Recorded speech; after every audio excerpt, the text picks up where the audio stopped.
Voici donc nos nouveautés casse tes jetons niveau 1 et casse tes jetons niveau 2.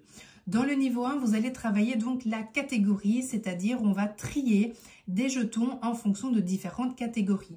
Par exemple, en fonction des pièces de la maison. Dans le niveau 2, on va travailler en sous-catégorie et ce qu'on appelle le lexique en réseau, c'est-à-dire tout ce qui va se rapporter à quelque chose, à quelqu'un ou encore à un lieu. Donc par exemple, tout ce qui pourrait se rapporter au médecin, tout ce qui pourrait se rapporter aux pompiers, tout ce qui va se rapporter à l'été, à l'automne, à l'hiver, etc. Les deux boîtes sont constituées de la même façon et vont s'utiliser de la même manière, mais je vais vous montrer juste après évidemment des exemples dans le niveau 2. Donc dans le niveau 1, vous allez retrouver les pièces de la maison, les commerces, les lieux d'habitation des animaux, les couleurs et les contenants. Vous en choisissez un. Admettons, on va prendre les contenants.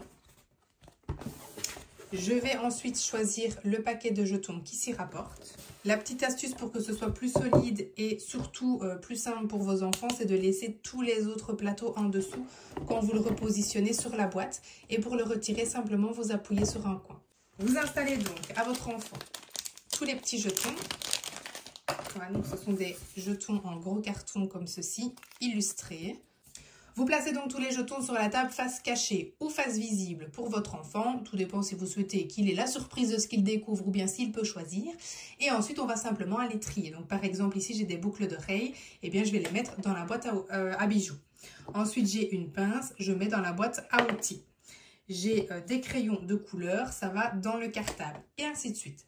Une autre idée, si vous avez plusieurs enfants et si vous souhaitez un petit peu corser la partie, c'est de par exemple proposer à chaque enfant d'avoir une ou deux cases. Donc admettons vous avez 2 enfants, et bien le premier enfant va jouer avec la boîte à bijoux et le coffre à jouets et le deuxième avec le cartable et la boîte à outils. Vous retournez toutes les images. Donc ici, on va en plus faire intervenir la mémoire. Les enfants retournent chacun à leur tour une pièce.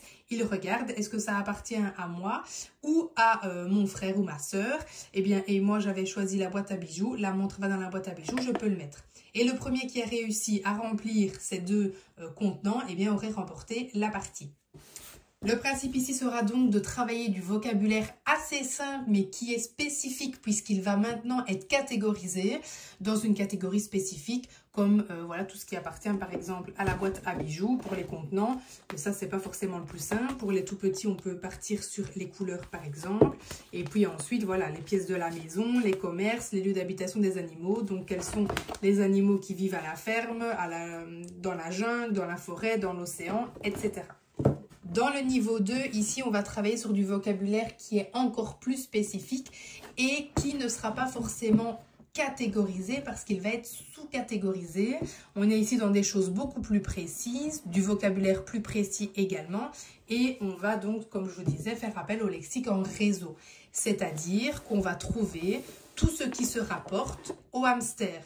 Donc là, on ne va pas trier que des animaux, on va trier des objets, des aliments, etc. Puisque le hamster mange certaines choses, vit dans un certain endroit et fait certaines actions également. Donc, je vous montre ici, on a donc les animaux,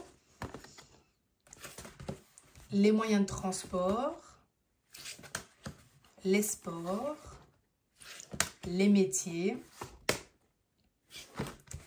les saisons et les fêtes.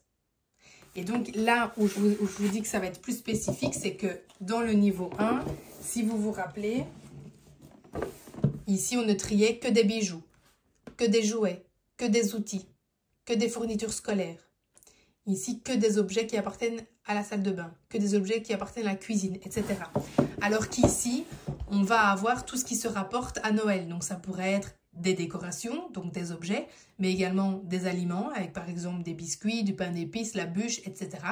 Pour Halloween, pareil, on va avoir des objets comme par exemple des décorations, mais également des vêtements comme des déguisements ou encore de l'alimentation comme les bonbons. Donc ici, on a plusieurs catégories différentes qui vont se rapporter à un thème, à une personne, à un métier, à un objet, etc. Voici donc pour cette nouvelle présentation de jeu qui j'espère vous plaira. Je vous mets le lien évidemment des jeux dans la description et je vous dis à très vite pour une nouvelle présentation de jeu.